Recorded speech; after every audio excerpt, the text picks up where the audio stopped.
As all callers say, well done, Alan. It's brilliant listening to you because, of course, it's just fantastic listening to your encyclopedic knowledge and telling us what's going on left, right, and centre. But I think the reason why I called up was just to say, as you were talking earlier on about Borneo and saying about how wonderful it must be just to be able to go out there and live how you want to live and build your house and farm your crops. It's a case of when I look around in Scotland today, and not just in Scotland, but America or England or Wales or Ireland. But I look and I see that we have no culture anymore, and it's an interesting thing to say because I say it to lots of Scottish people. I say, what is it really defines you as a Scotsman? Because you eat curry, you drink foreign beers in the bar, you listen to American music, you watch American programs, and if I asked you, what happened in the 9th September back in 1937, you wouldn't be able to tell me it was the Battle of Flodden Fields. And the thing is, it's a case of this is something that all Scotsmen, as you know yourself, because I know you're certainly well versed up on Scottish history, but most Scotsmen, and I could certainly say English and Welsh and Irish,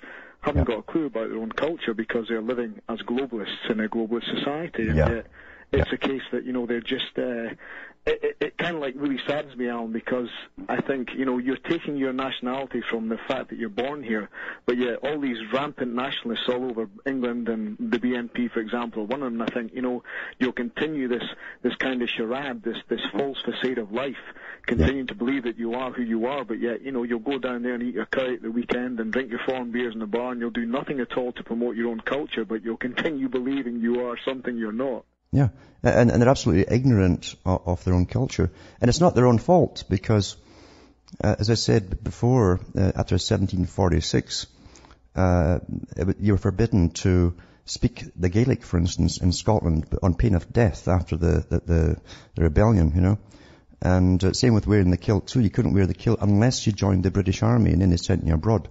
Of course. And then after that, of course, they basically... from London again, they demanded that you put an education system in but in Orwell's memory hole, all this other history went down the memory hole. And even when I went through school too, I had to look into it. I said, this isn't what I was reading in the libraries, the old libraries. The history was getting taught at school, whole chunks were just missing there. And when I read the originals, I thought, my God, there's a rich history here. But then I found, of course, that not only the Frankfurt school and the Macy groups and all the rest of it, and John Dewey, that came from, again, Frankfurt group, they said that they would literally eradicate all the bad bits in history so as that people wouldn't be angry at other peoples anymore. And that's what they've done. And he also said we shall shower them with global news. Now, most of the news you get now is from somewhere over in India or somewhere else, and really doesn't affect you in your own little area, what's happening in your life.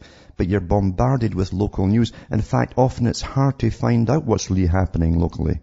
It's actually quite amazing because, I lived in London, probably like yourself, Alan. I'm a musician like yourself, and, I remember listening to some of your old shows and listening to this young lady who spoke up talking about how, she'd eventually found out the truth and she'd, realized that she'd been lied to all of her life. And it's a massive hit that hits you when you realize, I've been lied to. You think, what am I going to do? And of course, to me, it was kind of like I experienced how I can classify the Kubler-Ross model, where you go through the 5 stages of grief. Yeah. And when I look at the situation, I've come back to Dundee now. I left Dundee back in 1993, a population of over 200,000 people. It's now a population of 140,000. There's high unemployment. The city is full of smackheads, people high on drugs. Yeah. And just to kind of move on as well, just like what you said in the past about certain things about people have talked in the past. I've listened to your show quite a lot now, but they've spoken about moralities and immoralities, and I kind of think, I come back to Dundee, I've come and I've seen the way people are, and I think, as you've spoken about intergenerational sex, and you've spoken about taboos, and I think about the fact of, we're leaving ourselves in a situation where we've already accepted, as much as I'm not prejudiced to anybody, we've accepted a homosexual society, and it's a case of thinking that once you let a taboo into society, then you can't stand on any moral high ground and defend, because you've already allowed, you have created an immoral society, which means simply, you've allowed homosexuality, and listen, get ready for pedophilia, get ready for cannibalism, get ready for necrophilia, get ready for incest, get ready for every single bad thing that's going to come, That's, well, we're already eating, as I say, in certain foods, there's molecules from aborted fetuses and stuff for flavor enhancement. And just like China, they're taking the whole fetus, but eventually will get their guess with austerity. However, what they call it at the top is a technique, and it's called the institutionalization of culture and new topics into society. You hear this at the United Nations all the time. And they said that they would institutionalize the greening program, so it wouldn't matter what you were teaching in any kind of class in school. You have to start off with the greening and how it would affect the feminist program and this program and that program, and then get on with your actual lecture on whatever it happens to be. They already do that, by the way, in universities in the US. So it's so politically correct that it's incredible to even get a lecture across without having to go through this rigmarole of pointing out every single minority group first and how it's going to affect them, and then get on with the actual deal. I mean, Can I also just say quickly, Alan, as well, I mean, I know, I don't want to take up your time, even though I'm calling from Scotland, but, it's wonderful listening to you, because it's, as many people have spoken to you in the past, they said, talking to you and listening to you, it's as if, you feel, it's like, just to kind of like quote George Carlin, when you're born, you get a ticket to the freak show. When you're born in America, you get a front row seat. But it is that case that when people listen to yourself, Alan, we do kind of like feel that, we're not going mad, because there's other people who understand exactly what's going on in life. Absolutely. You got to know there's other folk out there thinking like you. But thanks for calling. And I'll be back with more after this break. You're listening to the Republic Broadcasting Network, because you can handle the truth.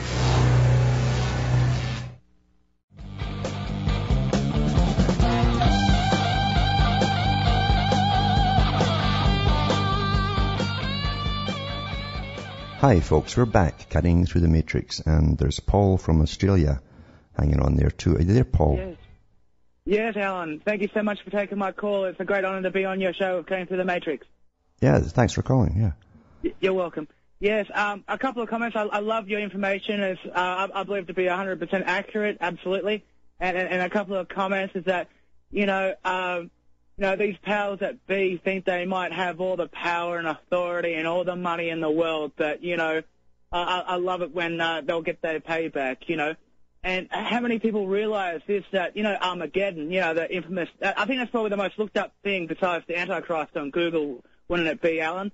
That, who's the Antichrist and what will Armageddon be like, doom and gloom.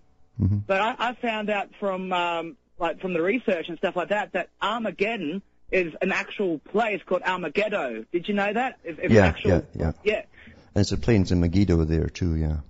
That's right. And all it is that when Satan and his dominions get all to there with an army, there is not even a one fire triggered, pulled, because simply from the brightness of his coming, of Jesus Christ, simply from the brightness of his coming, wipes them all out, and it's not even a punch pulled, just from the brightness of his coming. But before that, though, that there also 200 million army that's meant to be going around the world killing people. Well, I think it already is, isn't it? Probably. Probably. But you know what that actually is? It's not Russia or China. To one Bible scholar, and it sounds plausible, that I know it sounds crazy, but it's like that movie Rain of Fire, where a whole lot of dragons from the great abyss, from the bottomless pit opens up. Uh-huh. What that is actual dragons. That's where the whole fire comes from. It's not from nuclear fallout, but it's from actual dragons flying around. I thought that came from the Rothschilds' vault under their private residence. Yeah, probably. Yeah, no, I just wanted to say that, man. I appreciate that very much. Thank you. Thanks for calling. And there's Dave from Arizona hanging on. Are you there, Dave? Alan? Yes. I just had a few comments about the other caller before the last one, mm-hmm. And you were talking about homosexuality. Yeah. And how it's kind of permeated our culture. And I think there's kind of a division in kind of the Patriot Society and the freedom movement as to how they should view human sexuality and homosexuality. And I don't think it's a small issue, because people need to realize that, in a way, sex is politics.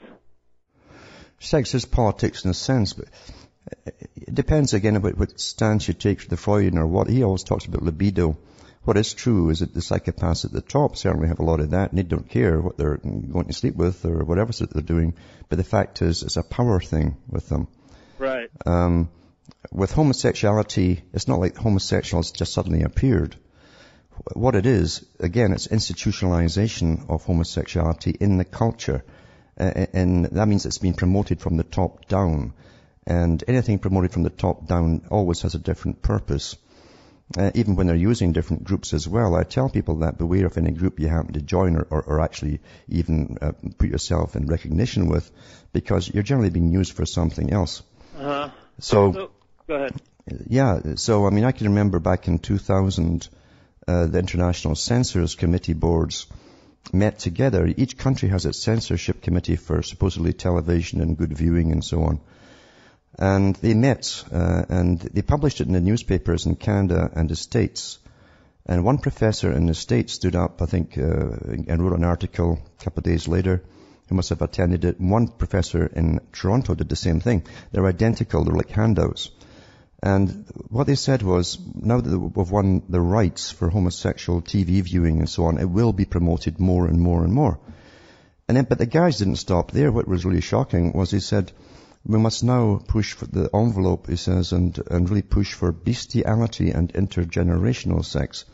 When you understand there's a different agenda behind all of this, to utterly bring society down until you have no idea of what any kind of normality is, never mind affection or love or anything else. This is an attempt to utterly destroy society. Remember what they've always said, to bring in a new world order, they'd have to destroy all that had gone before. And that primarily meant all values that had helped people down through many, many centuries. They'd have to be eradicated in order to rule each individual on the planet.